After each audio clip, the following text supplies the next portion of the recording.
Et que tout le monde dise, Père, nous te remercions pour la formation des ouvriers. Merci pour ta fidélité. Merci pour l'engagement de ton peuple, tes serviteurs, les ouvriers. Nous demandons que ce soir, tu nous accordes la compréhension et que tu inspires tout le monde en révélant ta pensée à tout le monde au nom de Jésus-Christ. Accorde-nous, Seigneur, l'esprit d'avancer, de prendre l'envol, de travailler dans ton service, dans ta vigne, au nom de Jésus-Christ. Nous prions, Seigneur, que ton œuvre porte de fruits dans chaque cœur, dans chaque vie, dans chaque église locale, dans l'église entière, au nom de Jésus-Christ. Merci, Seigneur, pour l'exaucement. Au nom de Jésus, nous prions. Amen. Que le Seigneur vous bénisse, asseyez-vous. Ce soir, nous allons voir la parole de Jésus, la prière de Jésus pour ses disciples, pour les premiers apôtres, pour vous et pour moi. Nous allons à Jean 17. Et nous commençons par le verset 17 et le verset 21. Sanctifie-les par ta vérité, ta parole est la vérité. Et le verset 21, afin que tous soient un, comme toi, Père, tu es en moi, et comme je suis en toi, afin qu'eux aussi soient un en nous, pour que le monde croie que tu m'as envoyé. Si vous combinez ces deux versets, le verset 17 et le verset 21, cela dit, sanctifie-les afin qu'ils soient un. Sanctifie-les afin qu'ils soient unis. Sanctifie-les afin qu'ils soient un en Christ, un pour Christ, unis avec Christ. Lorsque nous sommes sanctifiés, nous sommes plus qu'un, mais nous sommes un en Christ. Nous sommes un pour Christ, pour la cause de Christ. Nous sommes un avec Christ en toutes choses, à tout ce qu'il nous appelle à faire, à tout ce qu'il ordonne et dans tout ce qu'il remet dans nos mains. Une fois encore, sanctifie-les afin qu'ils soient un. Afin qu'ils soient un en objectif, qu'ils soient un en pratique, qu'ils soient un en poursuite. Lorsque nous sommes sanctifiés, nous devenons un l'un avec l'autre, on devient un avec Christ et nos objectifs deviennent un, nos pratiques deviennent un et notre poursuite, les choses que nous courons après, les choses que nous poursuivons diligemment deviennent un. Un, sanctifie-les afin qu'ils soient un. Un de cœur. Il n'y a pas d'hypocrisie lorsque nous sommes sanctifiés et nous sommes un l'un avec l'autre. Nous sommes un en Christ. Un de cœur. Un en espérance. Nous avons la même espérance parce que nous espérons pour la vie éternelle, nous espérons pour le ciel à la fin du voyage. Un, nous sommes un en affection céleste. Lorsque nous sommes un, nous sommes si unis que les choses qui apportent la division, la diversion, la digression, et tout est lavé du cœur. Et tout est si ôté que notre cœur est un. Un à moissonner, un à l'appel qu'il nous a lancé. Voyons ceci. Sanctifie-les afin qu'ils soient un.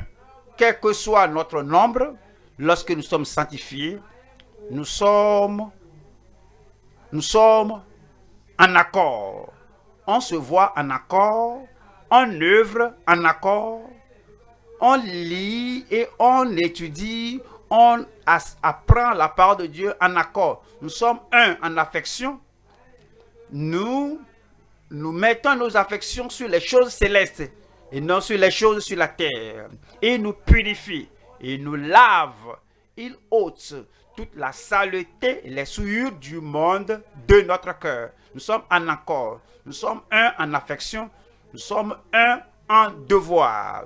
Il nous a donné un devoir et ce devoir-là, nous sommes tous unis là-bas, nous sommes un là-bas et nous allons à la même direction en poursuite pour l'accomplissement de ce seul devoir. Voyons ceci.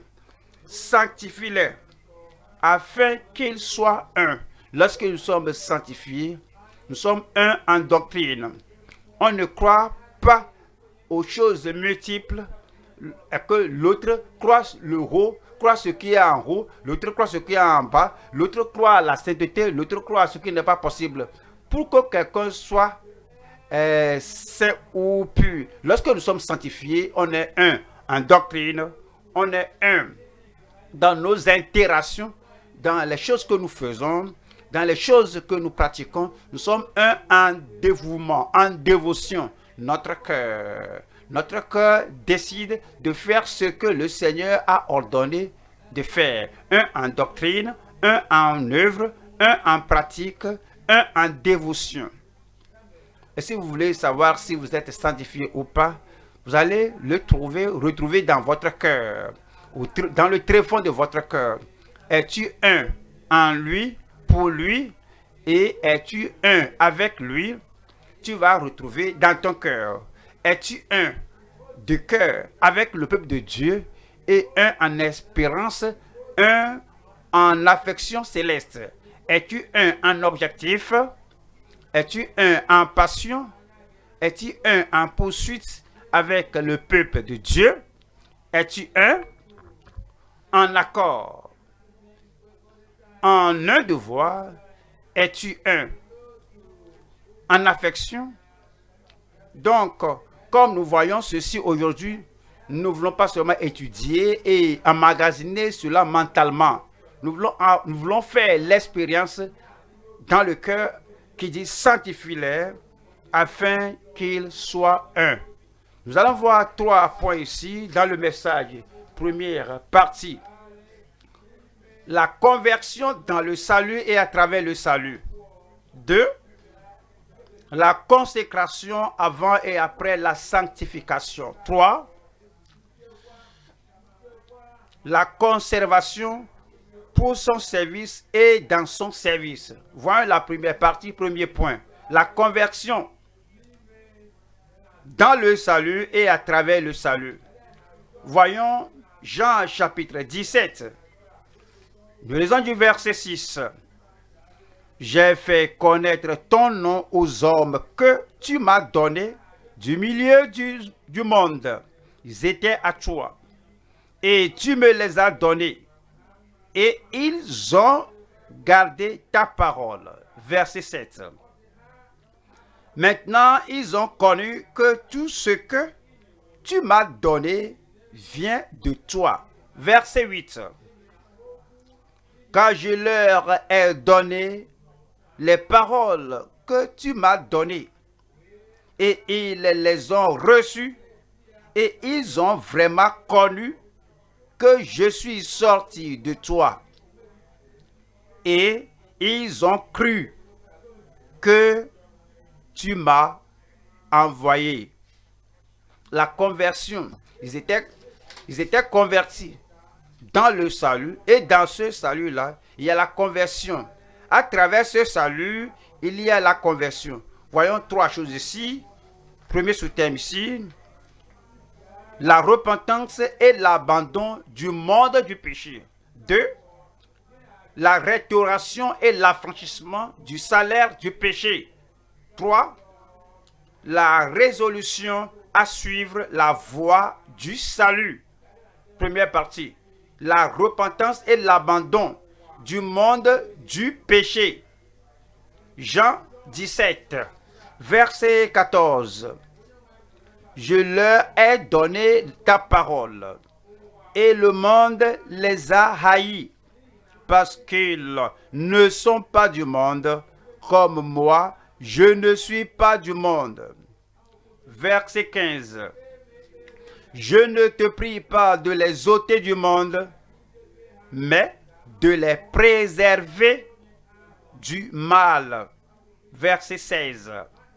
Ils ne sont pas du monde, comme moi, je ne suis pas du monde.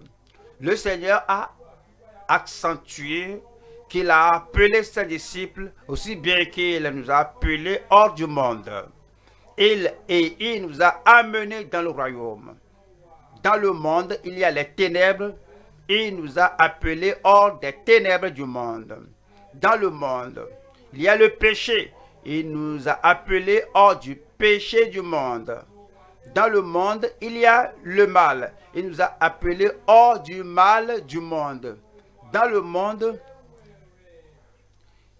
il y a la démonisation. Le diable détruit la vie des gens. Le diable opère dans le caractère des gens et nous a appelés hors de l'aspect démoniaque du monde.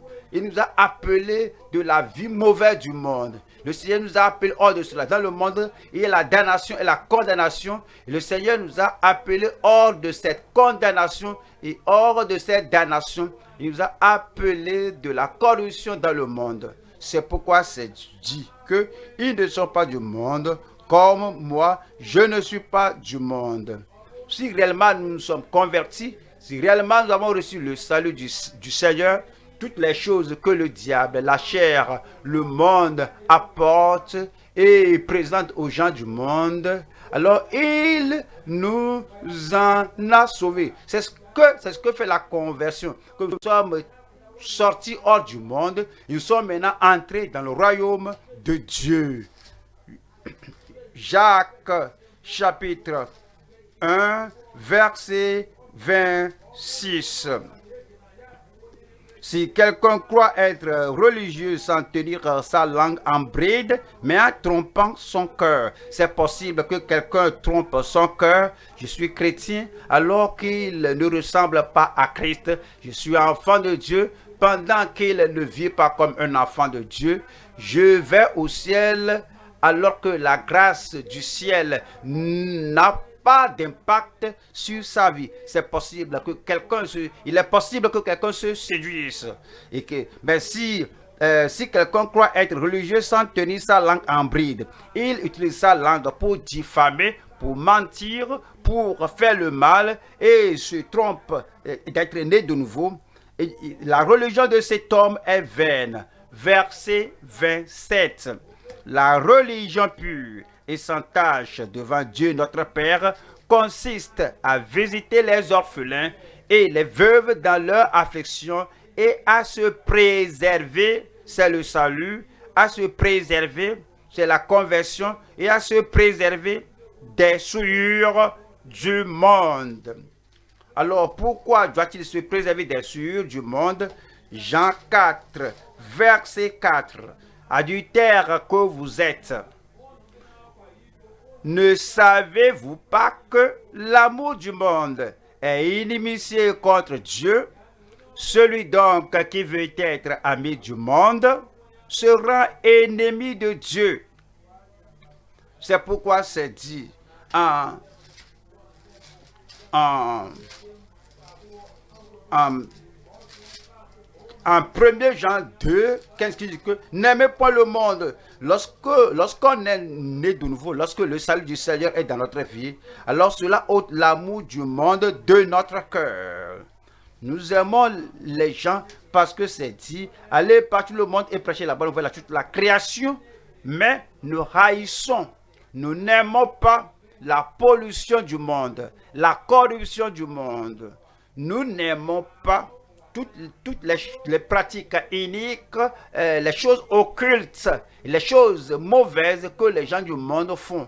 Nous sommes totalement séparés d'avec ces choses. Nous sommes totalement ôtés et isolés de ces choses parce que la grâce de Dieu entre dans notre cœur et nous n'aimons pas la corruption, la pollution, le mal et la dégradation du monde. 1 Jean 2, 15. N'aimez point le monde, ni les choses qui sont dans le monde. Si quelqu'un aime le monde dans son cœur, si quelqu'un, un homme, une femme aime le monde, l'amour du Père n'est point en lui. L'amour du monde et l'amour du Père, alors ne peuvent pas cohabiter, ne peuvent pas demeurer ensemble dans le même cœur et à la fois. Et le verset 16 dit, car tout ce qui est dans le monde, la convoitise de la chair, la convoitise des cieux et l'orgueil de la vie ne vient point du Père, mais vient du monde. Verset 17. Et le monde passe, et sa convoitise aussi. Mais celui qui fait la volonté de Dieu demeure éternellement. C'est sa convoitise de la chair, la convoitise du monde et l'orgueil de la vie. Si cela se trouve dans notre cœur, donc l'amour de Dieu ne se trouve pas en nous. Et nous ne faisons pas la volonté de Dieu et on ne peut pas demeurer éternellement. Lorsque nous nous repentons, nous abandonnons également le péché du monde. Allons au deuxième sous-thème ici, c'est la restauration et l'affranchissement du salaire du péché. Cela nous dit à Luc, on va à Luc 19, 6, Luc 19, 6. Zachée sera tard de descendre et le reçut avec joie. Luc 19, 8. Mais Zachée se tenant devant le Seigneur lui dit, voici Seigneur, je donne aux pauvres la moitié de mes biens. Et si j'ai fait tort de quelque chose à quelqu'un, je lui rends le quadruple. Le monde est rempli de ravissement. Et on veut obtenir, quel que soit ce qu'on a, on veut aussi recevoir, obtenir des autres. On vole des autres. Et on essaie de courir après les autres et par violence et par leur méthode mondaine, ils vont ravir ce qui appartient aux autres. Ce sont les caractéristiques du monde. On prend l'argent qui appartient aux autres, on prend les diplômes qui appartiennent aux autres, on prend l'honneur dû aux autres, on prend la position, on prend la position qui appartient aux autres, l'autorité, le mérite, le droit qui appartiennent aux autres. On s'en a pas, c'est le caractère du monde, c'est l'attitude du monde. Et Zachée dit ici que je viens au Seigneur, et comme je viens au Seigneur, et il dit que si j'ai fait quelque chose, si j'ai fait tort de quelque chose à quelqu'un, est-ce que vous avez pensé à votre vie, vous pensez à ce que vous avez pris des autres, que ce soit l'argent, que ce soit le diplôme des autres, ou le terrain que vous avez ravi des gens, ou la fille d'autrui que vous avez prise, ou la femme d'autrui que vous avez prise, ou que ce soit l'autorité des autres, quelle que soit la chose que vous avez illégalement, illicitement, illégitimement ravi de quelqu'un, d'un homme, d'une femme, d'une famille, d'une assemblée, d'une congrégation. Si vous êtes converti, vous devez restituer cela. Et après cette restitution, vous êtes affranchi du salaire du péché. On va à Genèse 20. Genèse chapitre 20, verset 3. Alors Dieu apparut en songe à Abimelech pendant la nuit et lui dit, voici tu vas mourir à cause de la femme que tu as enlevée. La femme que tu as enlevée, car elle a un mari. Verset 4. Abimelech, qui ne s'était point approché d'elle, cependant, il était déjà mort. Le verdict du jugement de Dieu déjà planait sur lui. Ouais, il n'a pas couché avec cette femme, mais il a pris la femme d'Abraham qui est dans sa maison, quoiqu'il n'ait rien fait ensemble. Cependant, Abimelech, le roi, un homme de prestige, un homme de pouvoir, un homme de royauté, à cause de ce qu'il a fait, déjà il est déclaré un homme mort. Et Abimelech, qui ne s'était point approché d'elle, répondit, Seigneur, ferais-tu périr même une nation juste? Verset 5. Ne m'a-t-il pas dit, c'est ma sœur? Et elle-même, n'a-t-elle pas dit, c'est mon frère? J'ai agi avec un cœur pur et avec des mains innocentes. Verset 6. Dieu lui dit en songe, je sais que tu as agi avec un cœur pur.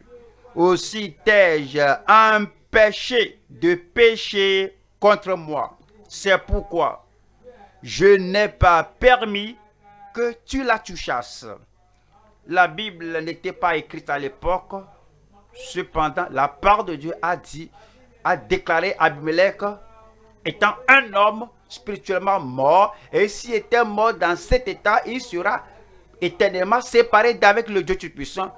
Quoi qui ne peut pas le lire dans la parole de Dieu, Dieu lui est apparu en songe dans la nuit. Si nous disons que nous sommes les de nouveau, nous avons la Bible à lire, et pourtant nous prenons la femme d'autrui, nous arrachons leur affection, nous volons leur amour, et nous ôtons d'eux leur esprit de leur mari, et alors nous vivons avec eux en affection, en convoitise avec nous. On pourrait dire que je ne l'ai pas touché, seulement c'est échange de ceci et cela, mais toi tu vas mourir, tu vas mourir. Alors nous lisons dans la Bible, nous écoutons cela dans le message, nous avons l'Esprit de Dieu qui nous parle à notre cœur. Cependant, on ne comprend pas. Abimelech n'avait pas tout cela, seulement un songe. Et le Seigneur lui a dit dans le songe que toi, tu vas mourir. Et Dieu dit que je suis Dieu, je ne change pas. Alors, les normes à l'époque là demeurent les mêmes aujourd'hui. Et le verset 7 qui dit, maintenant, rends la femme de cet homme, quel que soit ce que nous avons ravi des autres, une femme, leur argent, leurs biens, leur terrain, leur diplôme, quel que soit ce qui est à autrui. Et cela ne nous est pas volontairement donné, mais on l'a ravi par autorité, on l'a arraché parce ce qu'on était en mesure de leur faire. Et alors que si nous demandons quelque chose, on va leur faire quelque chose. Et le Seigneur dit que s'il y a la conversion, s'il y a la repentance, si nous sommes venus connaître le Seigneur, nous devons restaurer, restituer, afin d'être affranchis du salaire du péché. Maintenant, rends la femme de cet homme, car il est prophète. Il priera pour toi et tu vivras.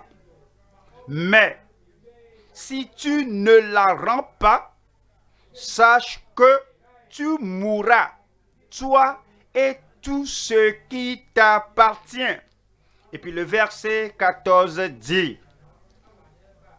Abimelech prit des brebis et des bœufs, des serviteurs et des servantes, et les donna à Abraham.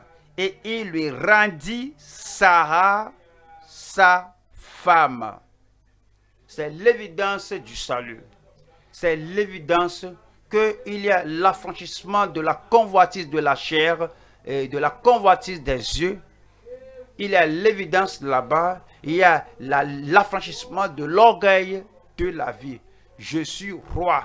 Je suis l'homme en autorité. Abraham ne peut rien me faire, même s'il est allé en justice.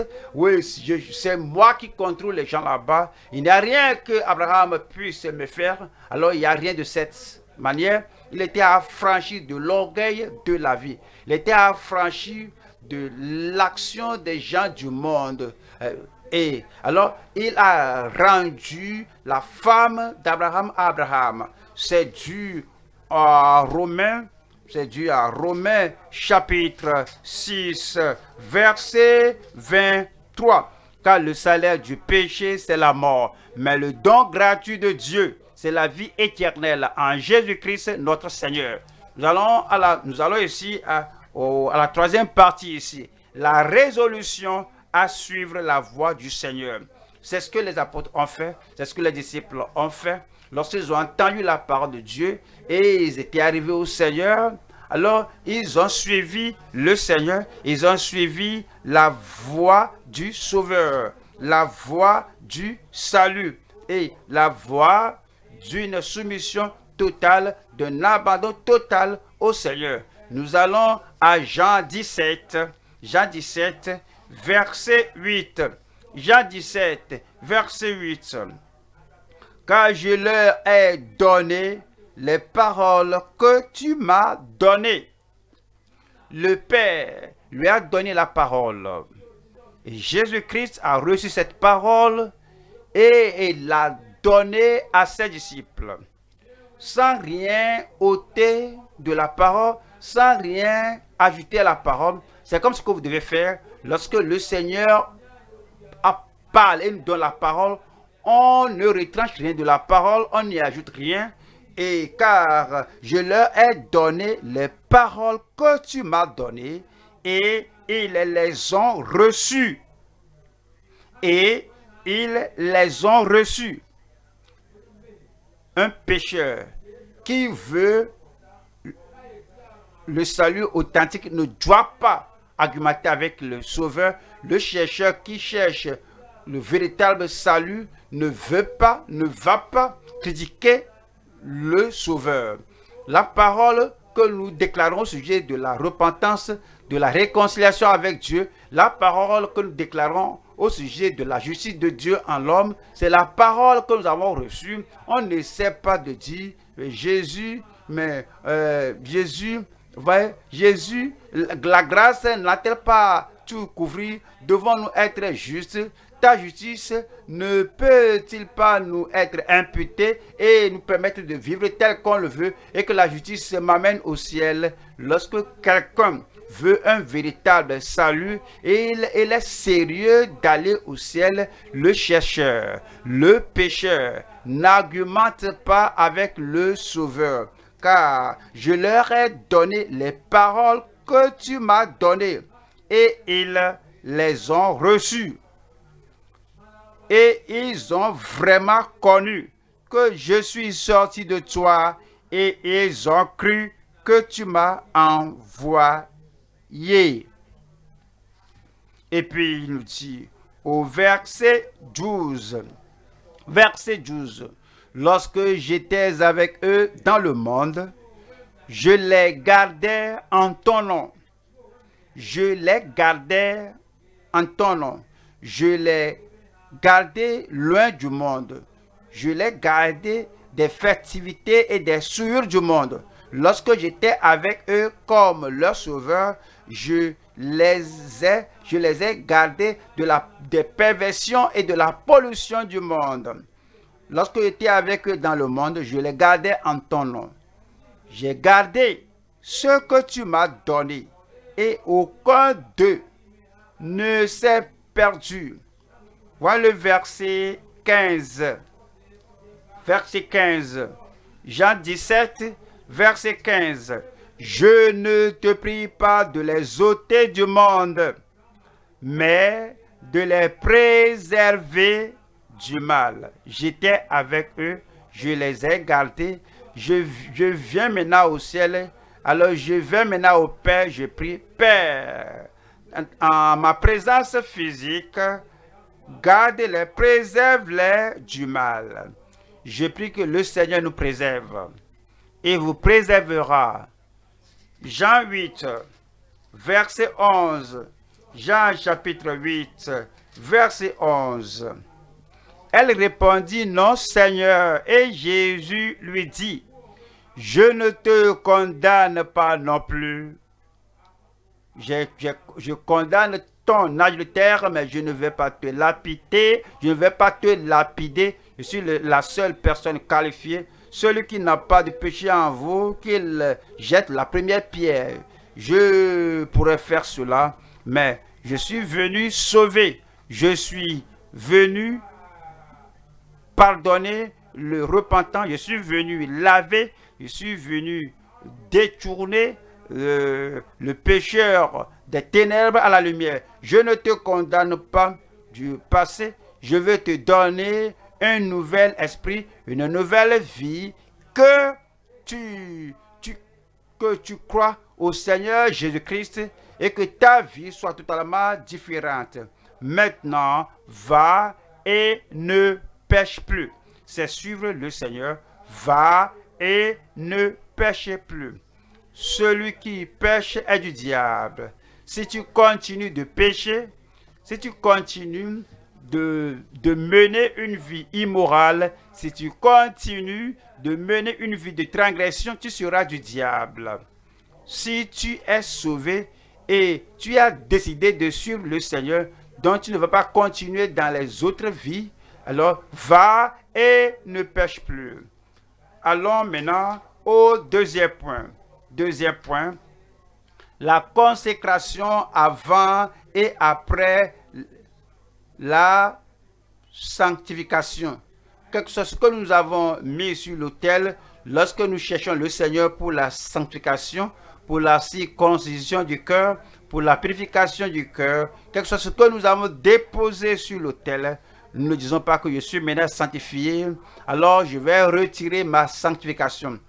C'est comme vous êtes allé et payer l'argent pour quelque chose, vous avez déposé l'argent là-bas et pour un bien, ou bien une transaction bancaire, et vous avez maintenant obtenu la chose, vous êtes allé à la banque et vous allez retirer l'argent de la compagnie, que j'ai déjà maintenant le bien, donc il retire l'argent. Tu ne peux pas faire cela. Quelque chose, ce que tu as mis sur l'autel à la sanctification, comme tu es maintenant sanctifié, ce que tu as mis sur l'autel continue de rester là-bas. La consécration avant et après la sanctification. Nous allons à Jean 17. Jean chapitre 17, je lis le verset 17. Sanctifie-les par ta vérité. Ta parole est la vérité. Verset 20. Verset 20. Ce n'est pas pour eux seulement que je prie, mais encore pour ceux qui croiront en moi par leur parole. Il a prié pour ses premiers disciples, sanctifie-les. Et il prie pour nous, que je ne prie pas seulement pour ceux qui sont devant moi ici, mais je prie, mais encore pour ceux qui croiront en moi par leurs paroles.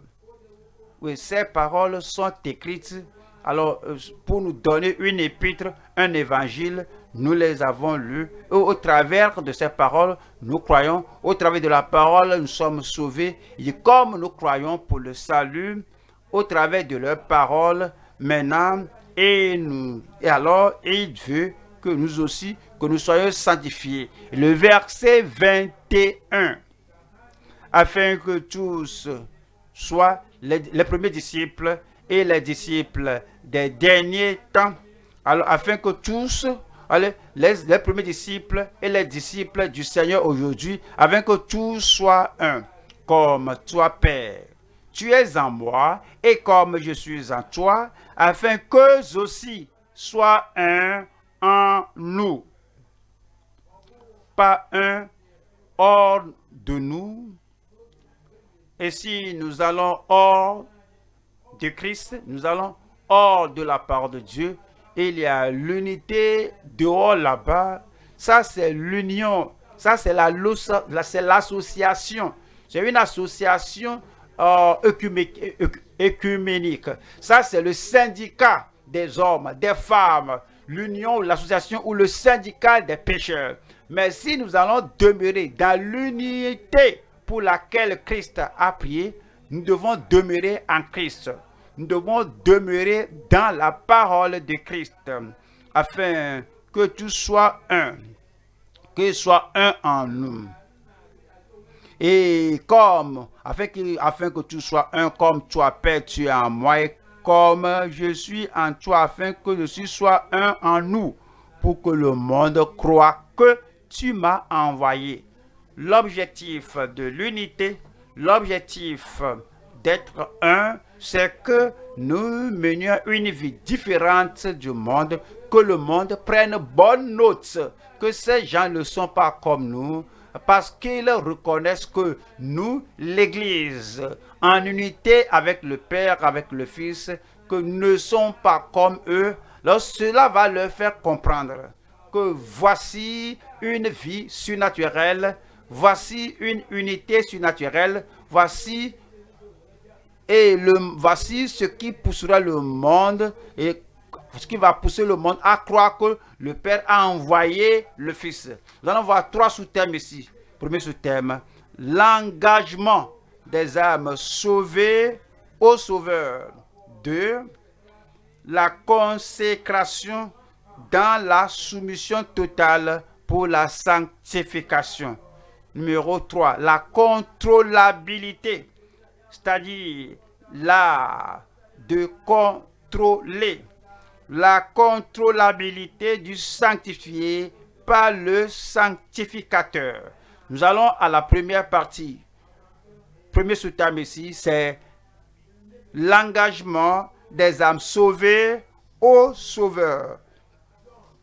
Jean chapitre 6, verset 67. Jean 6, 67. Jésus donc dit aux 12, « Et vous, ne voulez-vous pas aussi vous en aller? » Le Seigneur a prêché la parole et qui paraissait difficile, dur pour les suiveurs superficiels. Alors ils se sont retirés. Et le Seigneur a posé maintenant une question à ses disciples. Et vous, ne voulez-vous pas aussi vous en aller?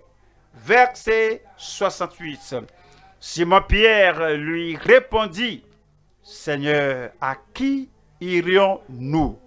Tu as les paroles de la vie éternelle. » Alors nous cherchons la vie éternelle. Nous ne pouvons pas la trouver dans la religion. On ne peut pas la trouver en circoncision. Nous ne pouvons pas la trouver dans la justice morale. On ne peut pas la trouver dans l'enseignement du souverain sacrificateur et des pharisiens et du Sanhédrin. Nous avons trouvé la vie éternelle en toi. Tu as les paroles de la vie éternelle. Verset 69. Et nous avons cru, et nous avons connu que tu es le Christ, le Saint de Dieu. Les âmes sauvées, totalement identifiées avec le Sauveur. 2 Corinthiens 5, verset 14. 2 Corinthiens chapitre 5, verset 14. Car l'amour de Christ nous presse, parce que nous estimons que si un seul est mort pour tous, tous donc sont morts. Verset 15. Et qu'il est mort pour tous, afin que ceux qui vivent ne vivent plus pour eux-mêmes, mais pour celui qui est mort et ressuscité pour eux. L'engagement total au Seigneur parce qu'il est mort pour nous et nous aime. Et cet amour de Christ qu'il a envoyé au calvaire nous presse. Que parce qu'il est mort pour nous, nous sommes maintenant morts au monde. Nous sommes morts à la chair. Nous sommes morts à notre vie passée. Parce qu'il est mort. Alors volontairement maintenant et complètement de tout notre cœur, nous sommes morts au monde. Nous sommes morts au monde. 2. Nous sommes sourds au monde. Le monde va parler. Le monde va crier. Le monde va essayer de nous rappeler, nous appeler hors du Seigneur, loin du Seigneur. Nous sommes morts au monde. Nous sommes sourds au monde. Nous sommes muets au monde. Nous ne leur répondons pas. Nous agissons comme si nous n'attendons pas leur parole. Morts au monde, sourds au monde, muets au monde, nous sommes calmes, nous poursuivons ce que nous croyons et ce à quoi le Seigneur nous appelle. Il y a une séparation, il y a un isolement, une distinction entre nous et le monde. Il pourrait crier, faire le tapage, nous appeler, nous sommes morts, nous sommes sourds et nous sommes muets au monde. Et c'est l'engagement des âmes sauvées au Sauveur. Allons au deuxième sous-thème ici. La consécration dans la soumission totale. La soumission totale pour la sanctification. Voyons Jean, chapitre 17, verset 8. Car je leur ai donné les paroles que tu m'as données, et ils les ont reçues, et ils ont vraiment connu que je suis sorti de toi, et ils ont cru que tu m'as envoyé. Parce qu'ils ont reçu ta parole, ils n'ont pas rejeté ta parole, ils n'ont pas révisé ta parole, ils n'ont pas retouché ta parole, ils ont accepté la parole, ils croient la parole, alors ils ont absorbé la parole, se sont soumis à la parole entièrement, absolument, sans rival, sans rivaliser avec le Sauveur, sans réserve, sans réticence et sans retrait. Alors ils se sont totalement soumis au Seigneur et à sa parole. C'est pourquoi maintenant, ils disent, voyant cette soumission, ils pouvaient prier pour leur sanctification. Au verset 17, sanctifie-les par ta vérité, ta parole est la vérité. Deuxième Samuel 15, verset 15. Deuxième Samuel 15, 15. Les serviteurs du roi lui disent, tes serviteurs feront tout ce que voudra mon Seigneur le roi. Nous voudrons faire d'autres choses au départ, mais nous abandonnons cela. Nous voudrons suivre une manière donnée, mais maintenant tu es Seigneur. Maintenant nous nous soumettons à toi en tant que notre Seigneur et notre sanctificateur. Nous abandonnons cela. Nous entendons la voix d'un autre Seigneur au départ, mais maintenant, parce que tu as donné ta vie pour nous sauver, maintenant, nous avons repoussé, nous avons rejeté la seigneurie d'un autre Seigneur, mais nous nous soumettons à toi. Notre passé était pardonné, notre présence est renouvelée à cause de la grâce de Dieu, et notre futur maintenant est éliminé à cause de notre foi dans le Seigneur. Nous devons tout ce que nous avons aujourd'hui, tout ce que nous serons dans le futur, nous te devons tout. Nous mettons tout sur l'autel. Les serviteurs du roi lui disent, tes serviteurs feront tout ce que voudra mon Seigneur le roi. Ce peut être de monter, de gravir une montagne, aller dans la vallée, on est prêt, renoncer à nous-mêmes, on est prêt, porter la croix, on est prêt, mais suivre, obéir à ta parole à tout moment de la vie, on est prêt. Ça, c'est la consécration. Que nous n'argumentons pas avec Dieu, que ça soit 50-50.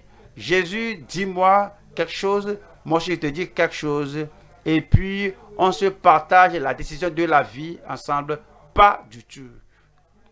Et c'est dit que, quel que soit ce que dira le Seigneur mon roi, c'est ce que je suis prêt à faire. C'est la consécration dans la soumission totale pour notre sanctification.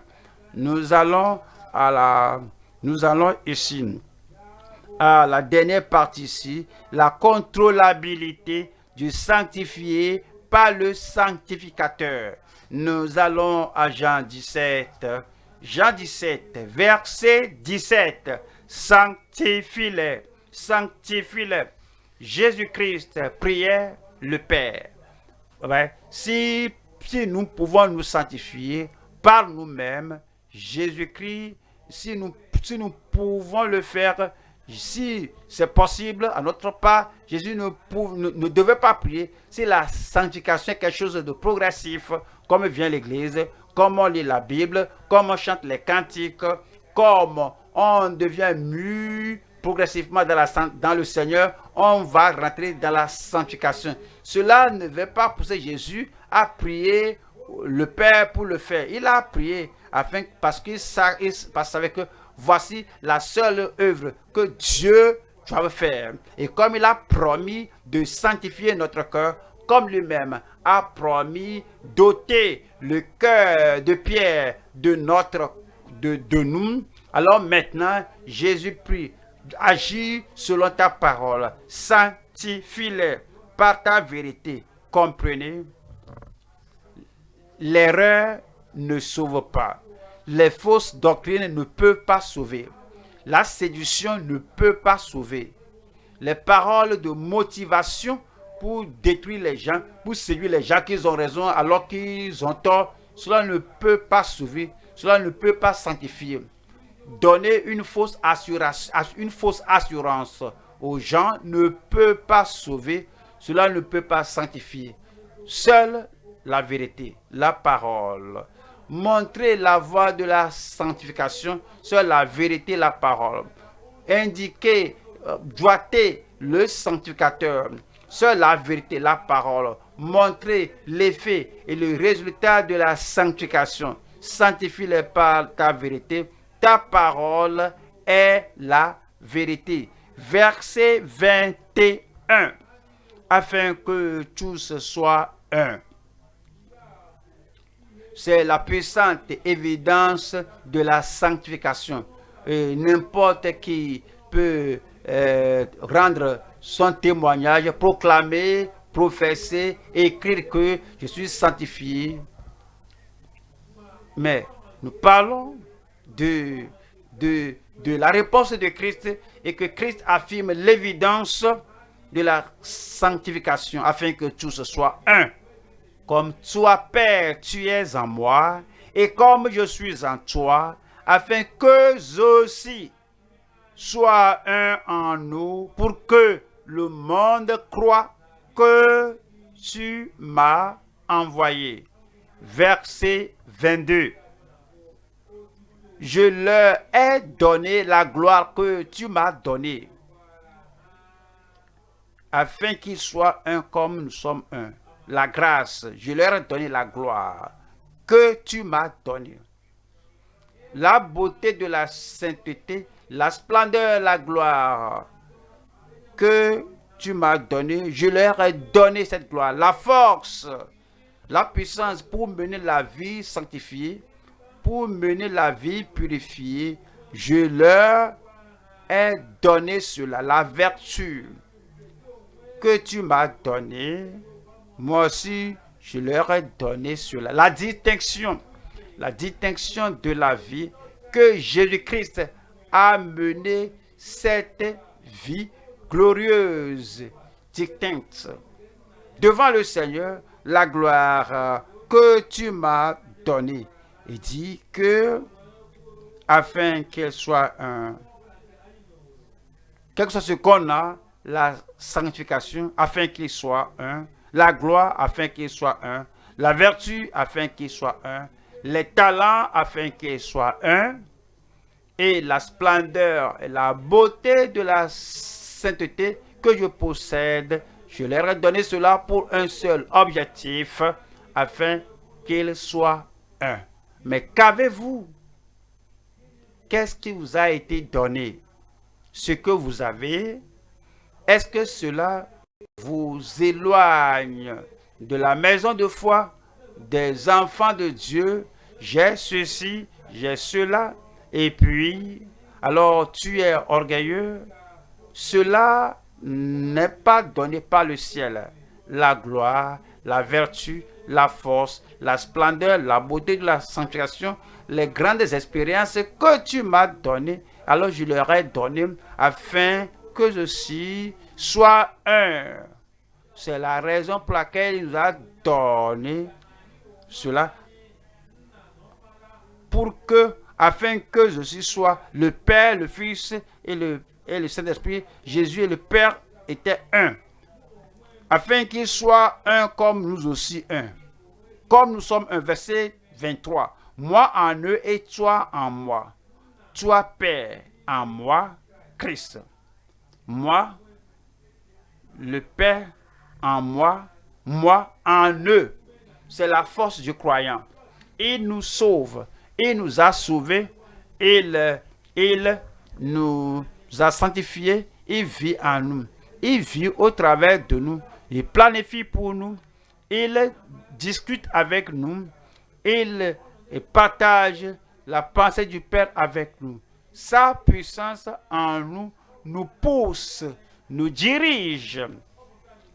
Et c'est dit, moi en eux et toi en moi, afin qu'ils soient parfaitement un. Et comme il vit en nous, il œuvre en nous, il opère en nous, qu'il nous rende parfaits au-dedans et que le monde connaisse que tu m'as envoyé et que tu les as aimés comme tu m'as aimé. Et que tu les as aimés comme tu m'as aimé. Nous allons au troisième point maintenant. La conservation pour son service et dans son service. La conservation pour son service, il nous appelle à servir et il nous conserve et nous préserve dans ce service. Ce qu'il nous a donné, avant de nous appeler au service, il le préserve en nous. Et puis après que nous sommes entrés dans son service, il nous conserve pour son service et dans son service, afin que la puissance que nous avons, lorsque nous sommes entrés dans son service, cela ne s'évapore pas de notre main. La force que nous avons, après être entrés au service, que cette force ne se flétrisse point, ne périclite point. La passion que nous avons et l'empressement que nous avons avant d'entrer dans le service, que cette diligence demeure intacte comme nous sommes dans le service du Seigneur et nous continuons de poursuivre et le résultat, la récompense et l'impact final dans le ministère, la conservation pour son service et dans son service. Voyons Jean 17, verset 18. Jean 17, verset 18. Comme tu m'as envoyé dans le monde, je les ai aussi envoyés dans le monde. Comme toi, Père,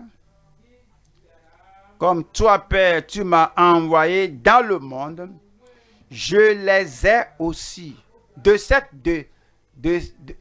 manière, pour cette raison, pour le même objectif, avec la même parole, avec la même commission, moi aussi, je les ai envoyés dans le monde. Verset 24. Père, je veux que là où je suis, ce que tu m'as donné soit aussi avec moi, afin qu'ils voient ma gloire. La gloire que tu m'as donnée, parce que tu m'as aimé avant la fondation du monde. Nous allons voir trois sous-thèmes ici. Premier sous-thème ici, la conservation des vrais serviteurs pour son saint sanctuaire. 2. La commission des semeurs formés dans le service le plus élevé. 3 ici, la continuation des saints transformés avec le souverain céleste. Le souverain céleste, le Seigneur céleste. Premier sous-thème, la conservation des vrais serviteurs pour son saint sanctuaire. Jean, chapitre 17, verset 11. Je ne suis plus dans le monde, et ils sont dans le monde, et je vais à toi.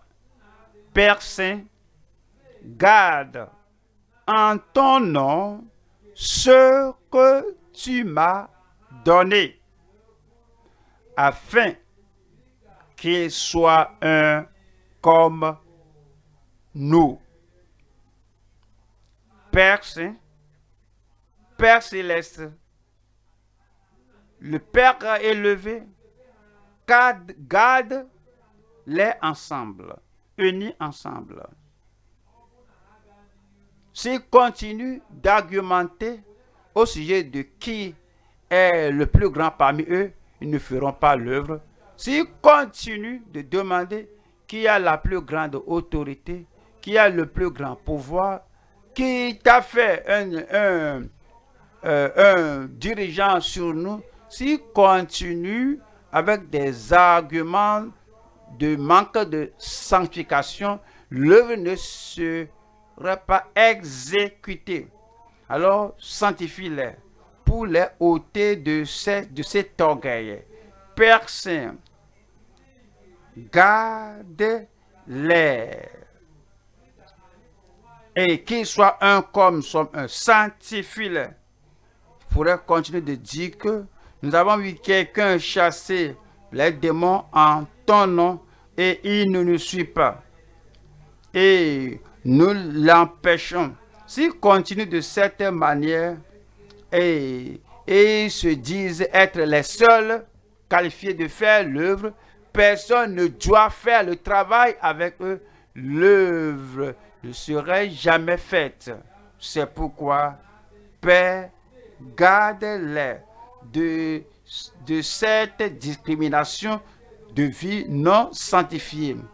Alors sanctifie-les et garde-les loin de cette poursuite de personnalité afin qu'ils soient un.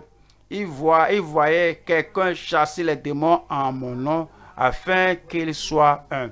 Il voit quelqu'un qui prêche l'évangile, alors il atteint cette région. Eux, là, ils vont à l'autre bord afin qu'ils soient un. Il voit quelqu'un avoir une autre responsabilité différente de la leur, qu'ils ne soient pas trop conscients de leur personnalité, de leur position, qu'ils ne soient pas trop conscients de tout ramasser, tout amasser pour eux-mêmes et chasser les autres, sanctifie-les. C'est ce que le Seigneur veut. C'est la raison pour laquelle le Seigneur demande notre sanctification, que nous permettions aux femmes de faire ce que Dieu veut qu'ils fassent dans sa vigne, que nous laissons les hommes de faire ce que Dieu veut qu'ils fassent. Nous permettons aux jeunes adultes, aux jeunes de faire ce que le Seigneur veut qu'ils fassent. Nous permettons à toutes les couches sociales différentes, aux autres dénominations, aux autres églises de faire ce que le Seigneur veut qu'ils fassent. Et si quelqu'un a de talent, si quelqu'un qui nous aborde et dit que je vais faire l'œuvre, nous sommes sanctifiés, nous ouvrons la porte, nous lui donnons l'occasion de tout ce qu'il faut afin que nous soyons un dans son saint sanctuaire et dans son saint service. Et verset 12 dit, lorsque J'étais avec eux dans le monde, je les gardais en ton nom.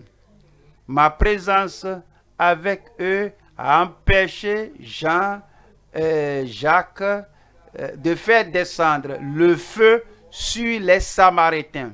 C'est pourquoi il priait pour leur sanctification, parce qu'ils ne permettaient pas ils ne vont pas permettre à Christ de passer par la Samarie. Jacques et Jean ont dit, mais faisons descendre le feu sur eux.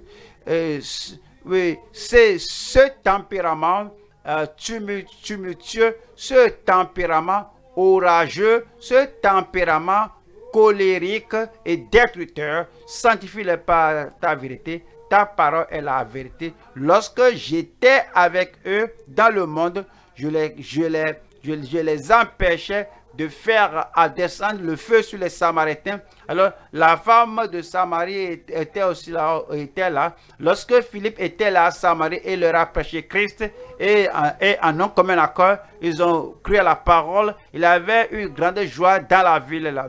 Parce que Christ les a préservés. Lorsqu'ils étaient avec eux, alors il les a empêchés de faire invoquer le feu sur la Samarie. Alors sanctifie-les. S'ils sont sanctifiés, alors tu vas les préserver et les éloigner de cette attitude de vouloir chaque fois faire répandre le feu sur les gens, se battre, toucher la vie des gens, parce qu'ils ne sont pas d'accord avec des gens qui ne sont pas en accord avec leur culture.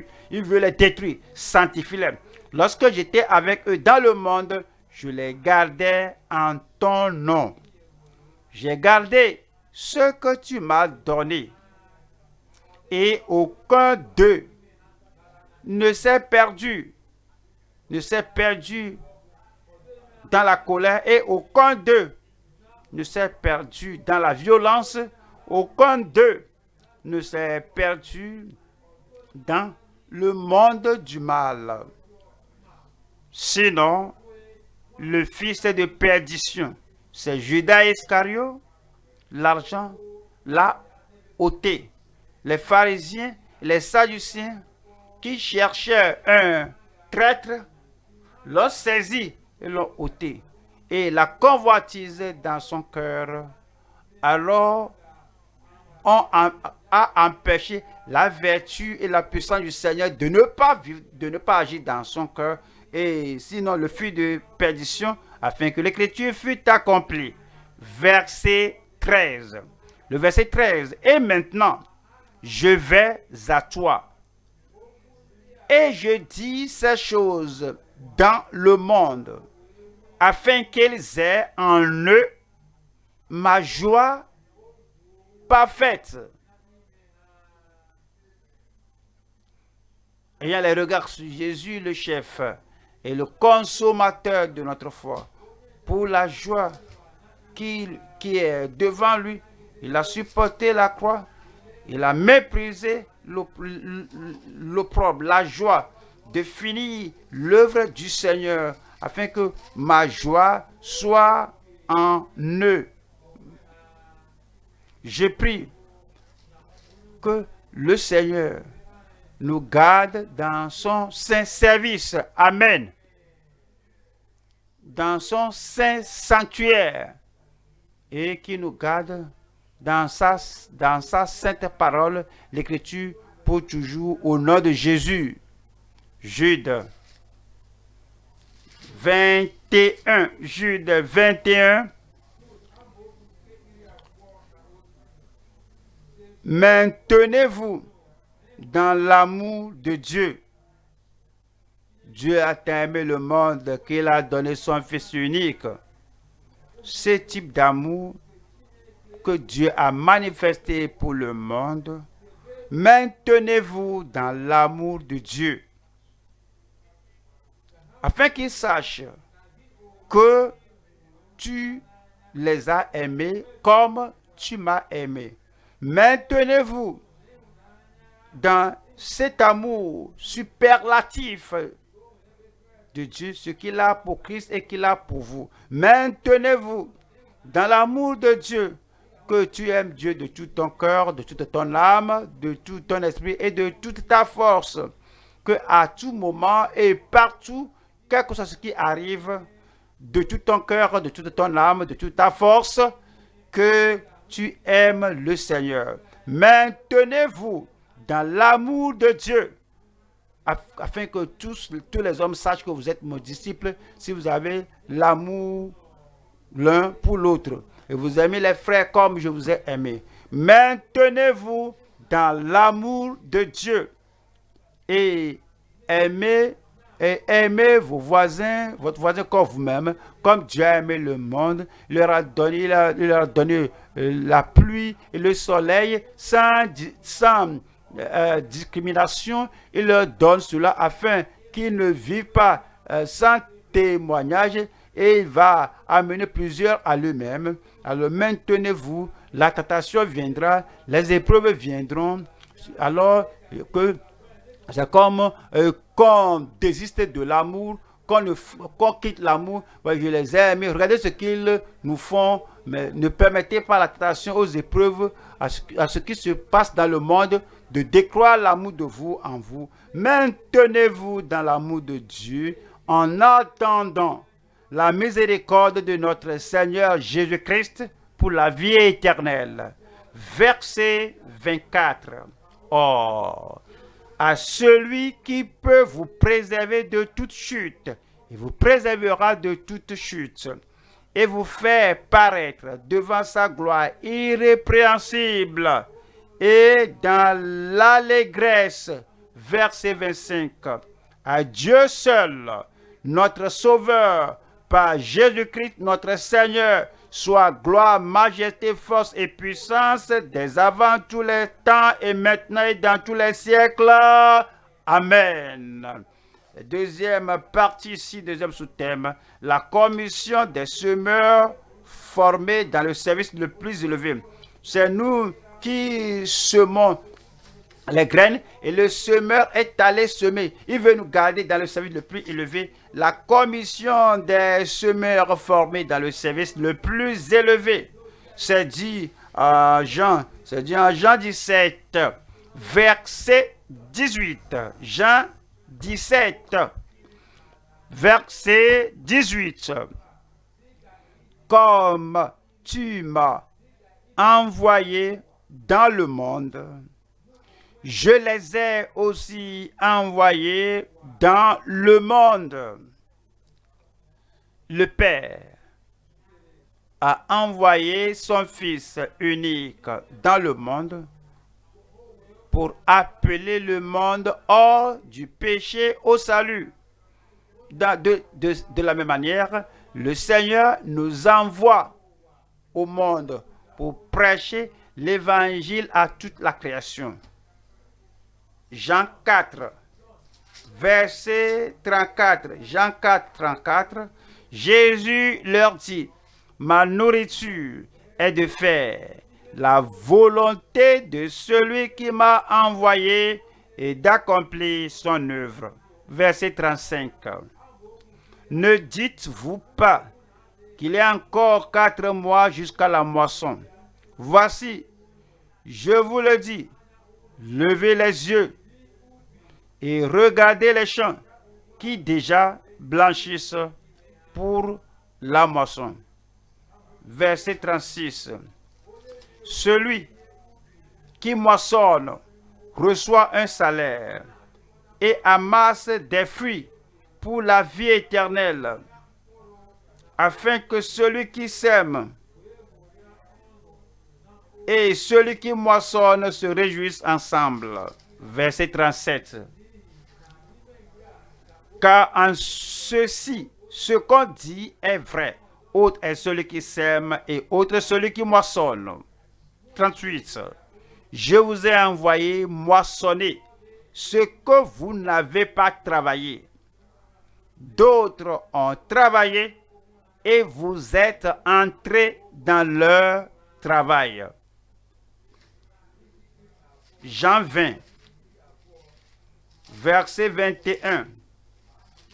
Jean 20, 21.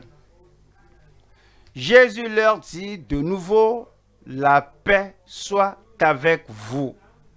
Comme le Père m'a envoyé, moi aussi, je vous envoie. toi. Qui est ce toi-là? C'est toi qui es la personne. Tu seras obéissant au nom de Jésus. Tu seras engagé au nom de Jésus. Tu seras fervent pour faire la volonté de Dieu, obéir à la parole au nom de Jésus. Comme le Père m'a envoyé, moi aussi, je vous envoie. Voyons la troisième partie ici. La continuation des saints transformés avec le souverain céleste, le Seigneur céleste. Jean, chapitre 17, verset 24. Père, je veux que là où je suis, ce que tu m'as donné, sauvé, sanctifié, ce que tu m'as donné, soit avec moi, soit aussi avec moi, afin qu'ils voient ma gloire. La gloire que tu m'as donnée parce que tu m'as aimé avant la fondation du monde. Le Seigneur Jésus-Christ était avec le Père avant la fondation du monde. Il était avec le Père depuis toute l'éternité. Et depuis l'éternité, c'est décidé que l'homme soit créé. C'est connu que l'homme chutera. Et un rédacteur serait exigé. Et le Fils, en amour avec le Père, en amour avec la création du Père, le Fils volontairement s'est donné qu'il viendra mourir pour les péchés du genre humain. À cause de cela, oui, bien sûr que le Père l'aime, le Père l'aime de trop parce que il allait sacrifier sa vie pour le salut du monde. Et c'est dit que tu m'aimes, tu m'as aimé avant la fondation du monde. Et ces gens-là qui sont sauvés, ceux-ci qui sont sanctifiés par son sacrifice, il veut qu'ils soient convaincus que le Père aussi les aime. Le Père nous aime et le Père a aimé le Fils. Et qu'il soit avec lui et nous serons avec lui de par toute l'éternité. Verset 25. Verset 25. Père juste, avez-vous remarqué comment Jésus-Christ a parlé au Père, Père saint? Il hait, le Père hait toute injustice, toute impiété. Père juste, il hait toute injustice, toute impiété. Père juste, le monde ne t'a point connu, mais moi, je t'ai connu, et ceux-ci ont connu que tu m'as envoyé. Verset 26. Cela dit, je leur ai fait connaître ton nom. Et nous allons déclarer cela. Je leur ai fait connaître ton nom. Je ai déclaré ton nom. Je vais continuer de le faire connaître. Et je le leur ferai connaître, afin que l'amour dont tu m'as aimé soit en eux. L'amour humain peut s'arrêter devant l'orage, en temps de difficulté, de malentendu.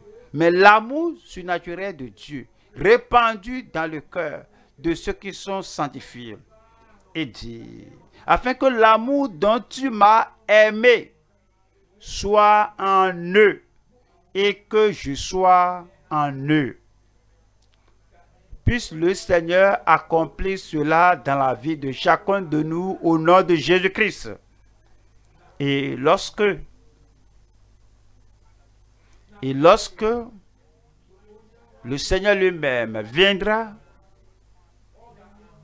il trouvera son amour, l'amour sanctificateur, l'amour sanctifié, l'amour qui unit, l'amour purificateur, l'amour puissant, irréversible, l'amour éternel, qu'il le trouve en nous.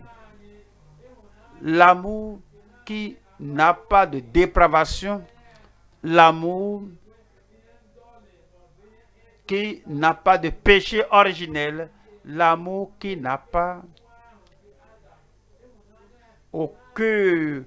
aucune nature d'oppression, l'amour transparent et l'amour qui est semblable à celui de Christ, que cet amour transparent, surnaturel soit dans notre cœur, dans notre vie, tous les jours de notre vie au nom de Jésus-Christ.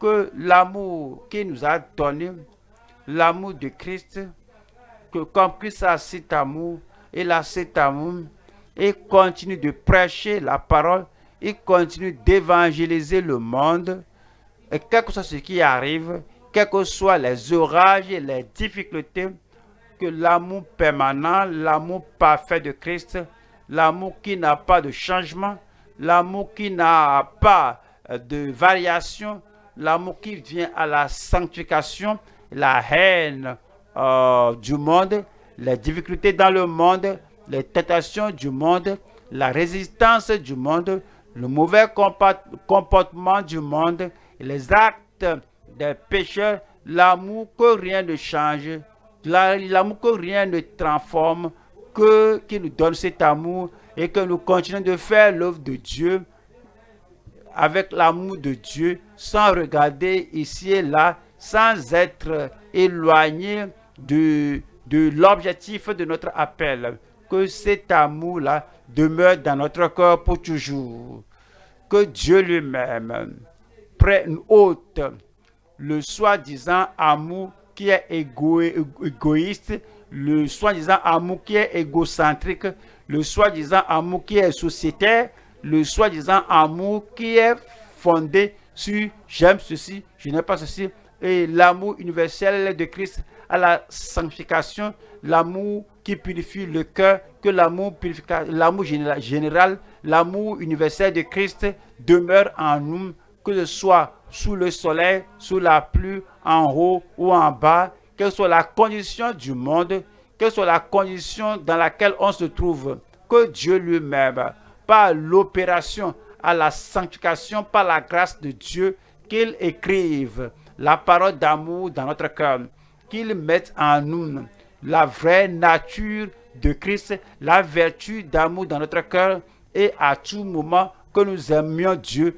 que nous aimions l'homme, que nous aimions les gens du monde pour leur amener la part du salut, que on ne se dérange pour rien de tout ce qui se passe dans le monde, que l'amour de Dieu qui coule soit dans notre cœur, que cela déborde pour aller vers les gens du monde, pour les amener dans le royaume, afin que vous soyez en mesure d'endurer, de servir partout, afin que cet amour sanctificateur qui sauve le monde soit dans votre cœur, dans mon cœur, soit dans nos cœurs ensemble.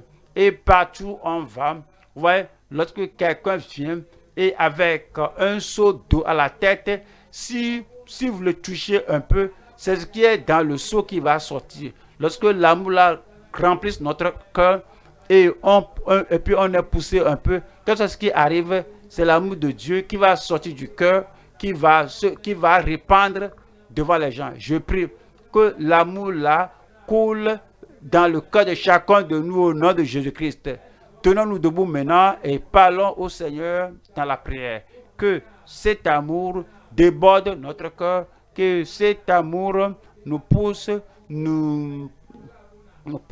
à prêcher la parole de Dieu sans crainte, que nous prêchions la parole de Dieu sans succomber à la tentation, aux épreuves devant nous, que l'amour de Christ, l'amour qui a fait que Christ a quitté le ciel pour venir dans ce monde et qu'il est venu sauver les pécheurs, que le même amour remplisse notre cœur et que nous allions par tout le monde pour prêcher l'évangile à toute la création, comme lui-même l'a ordonné. Ouvrez la bouche et parlez au Seigneur pour dire, Seigneur, me voici, Seigneur, me voici. Alors je t'ouvre mon cœur, je t'ouvre ma vie, entièrement, totalement soumis à toi. Et totalement soumis à toi. Seigneur, que l'amour de Dieu coule. L'amour de Dieu coule. Que l'amour de Dieu surabondant, l'amour de Dieu gracieux, glorieux, que l'amour de Dieu vienne, remplisse ton cœur. L'amour de Dieu vient, remplit mon cœur. Tout ce qui est contraire à ton amour, à la plénitude de ton amour, à la perfection de ton amour, tout ce qui est contraire à ton amour, ôte cela de mon cœur. Plante, répands ton amour, mets ton amour dans mon cœur.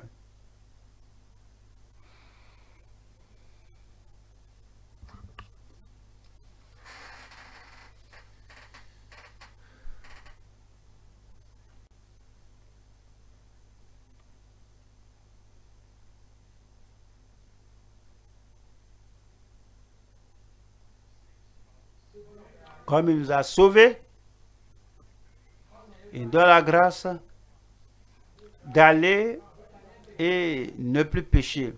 Il pardonne, il a pardonné nos péchés et nous a franchi de la pollution du péché, du passé. Il brise le joug.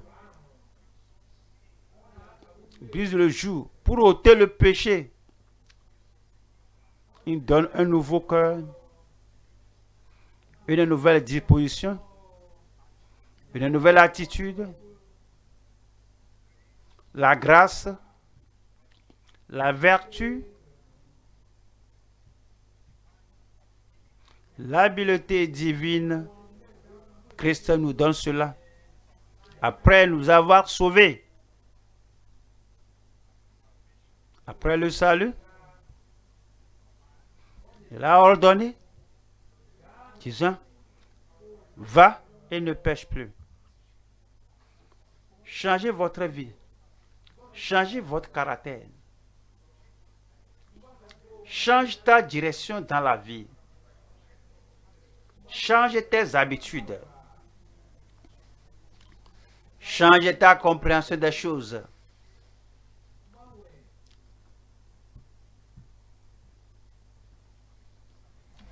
Change même la société. Les gens qu'on adore comme pécheurs, on ne les adore plus. Nous ôtons notre vie. Des gens du monde qui aiment polluer, pervertir la voie du Seigneur. Nous sommes morts au monde. Nous sommes sourds au monde. Nous sommes muets au monde. Le bruit du monde ne nous attire plus. La convoitise du monde ne nous attire plus, ne nous tire plus. L'orgueil de la vie ne nous attire plus.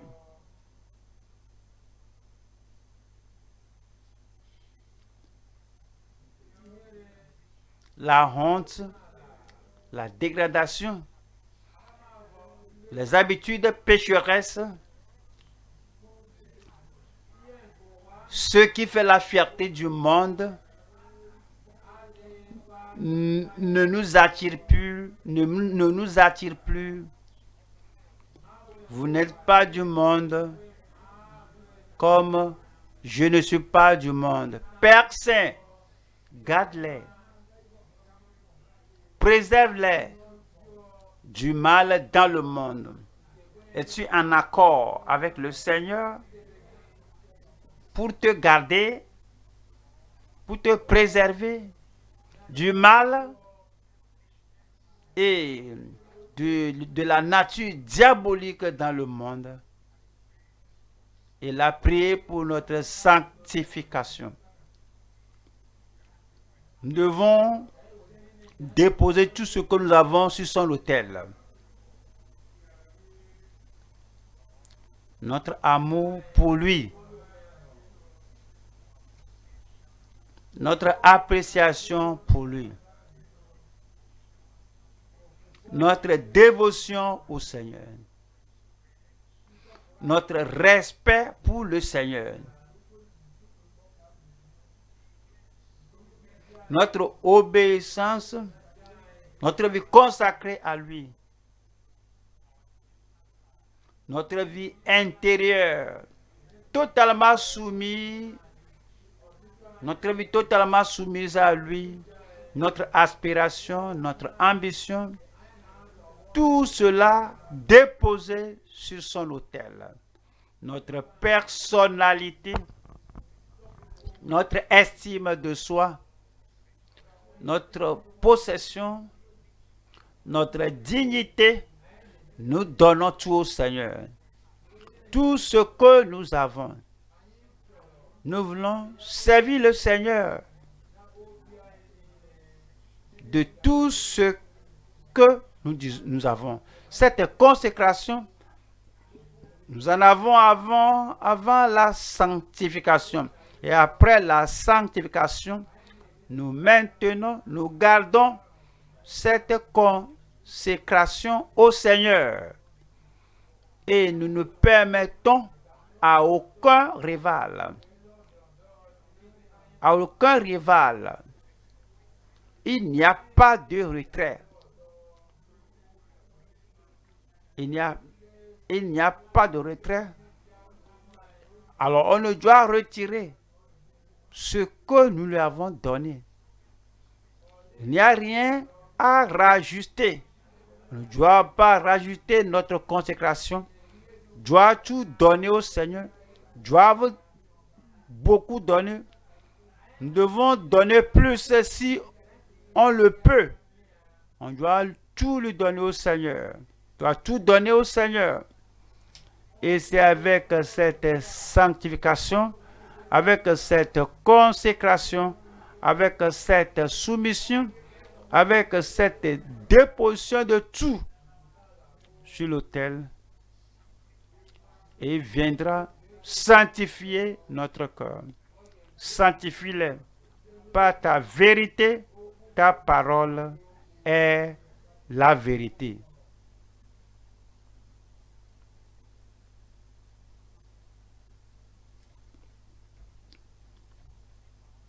Et nous continuons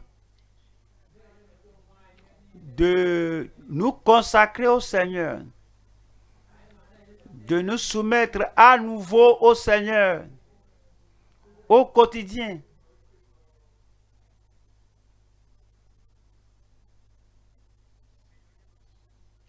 Sois sérieux. Offre-toi en une consécration interruptible au Seigneur. Tu continues de suivre. Tu continues de suivre le Seigneur.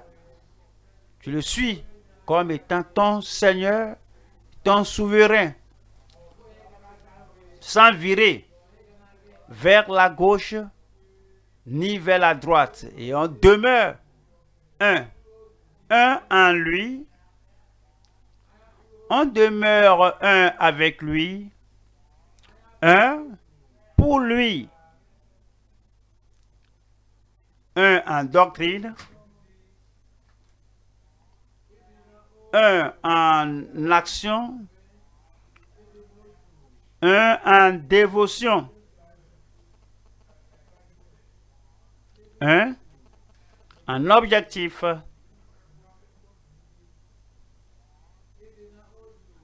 Un en passion, en zèle.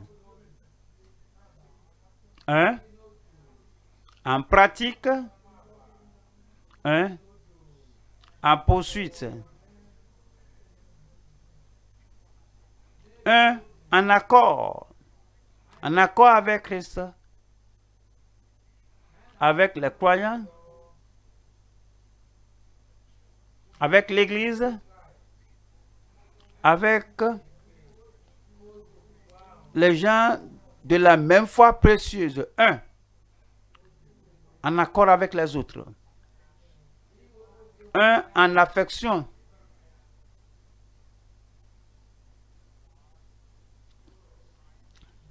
Un, dans le devoir qu'il nous a donné.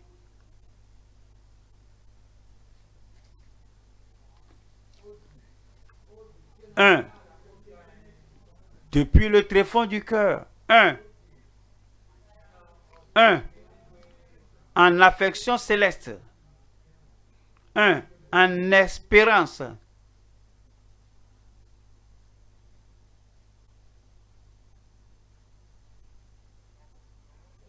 L'amour de Dieu. Et l'amour de Dieu remplit notre cœur. Que l'amour de Dieu remplisse notre cœur. L'amour comme celui de Christ. L'amour pour les saints.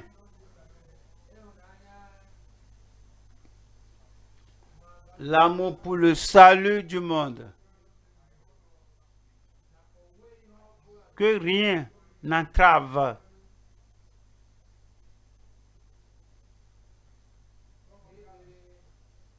prier que la véritable évidence biblique de la sanctification soit dans votre cœur, dans votre vie, et que cela reflète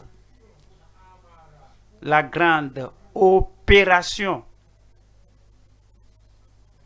de la sanctification dans le cœur. Priez que le Seigneur vous préserve dans son service en servant avec le cœur sanctifié,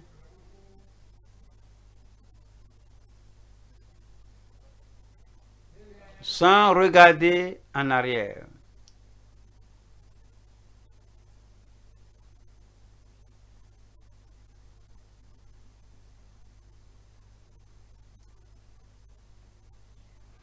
Au nom de Jésus, nous prions.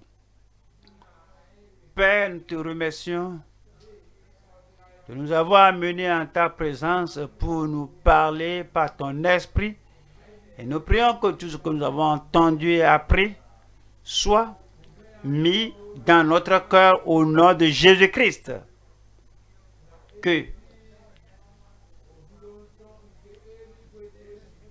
la véritable expérience de la circoncision envoyée du ciel soit la nôtre un à un au nom de Jésus-Christ.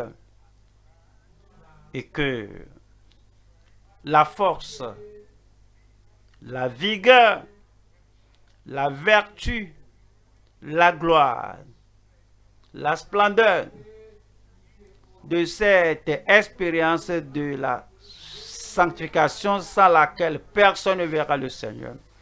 Que la véritable, l'authentique expérience soit dans chaque cœur, soit dans chaque cœur de chaque enfant de Dieu véritablement consacré au nom de Jésus.